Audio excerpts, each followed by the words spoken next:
সময় তোমরা হয়তো আমার চ্যানেলে রুই কাতলা দেখতে দেখতে একটু বোর হয়ে গেছো, তো আজকে দেখে নাও বেশ বড় সাইজের শোল মাছ আনলে আমি কিরকম করে রান্না করি। এখন তো বর্ষাকাল, শোল মাছ কিন্তু একদম বাজারে অ্যাভেলেবেল, আর ছোট শোলগুলোর থেকেও বড় সাইজের যেই শোলটা হয় সেটা কিন্তু আমার বাড়িতে সকলে খুব পছন্দ করে।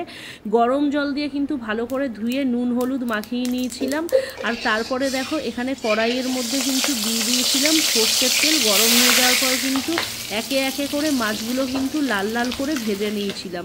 আর শোল মাছে যেহেতু কাটা থাকে না, খুব ভালো লাগে খেতে।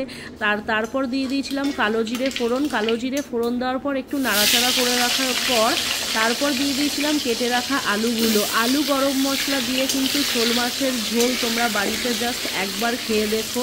আমি কিন্তু তোমাদের গ্যারান্টি দিয়ে বলতে পারি, যারা তোমরা মাছ খেতে ভালোবাসো ভীষণ ভালো লাগবে। আর এই শোল মাছটার পেটের ভেতরে ডিম ছিল, ডিমগুলো কিন্তু খেতে খুবই ভালো লাগে। তো মাছটা কিন্তু এখানে নুন আর অল্প হলুদ দিয়ে ভালো করে আমি আবার লাল লাল হয়ে ভেজে আসার পরেও একটু ভেজে নিয়েছিলাম, যাতে হলুদের কাঁচা গন্ধটা একদমই না থাকে।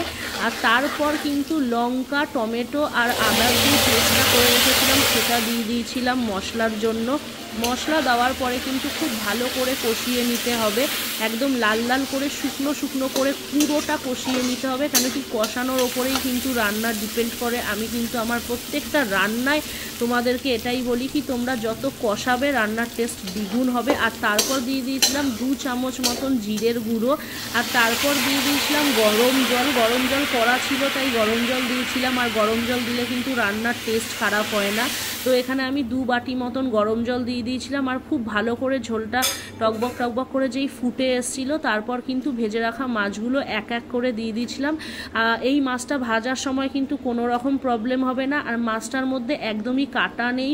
বাচ্চাদের জন্য খুবই উপকারী, আর যারা কাটার জন্য মাছ খেতে পারো না তাদের জন্য তো ভীষণই ভালো লাগবে, একদম মাংসর মতন লাগবে।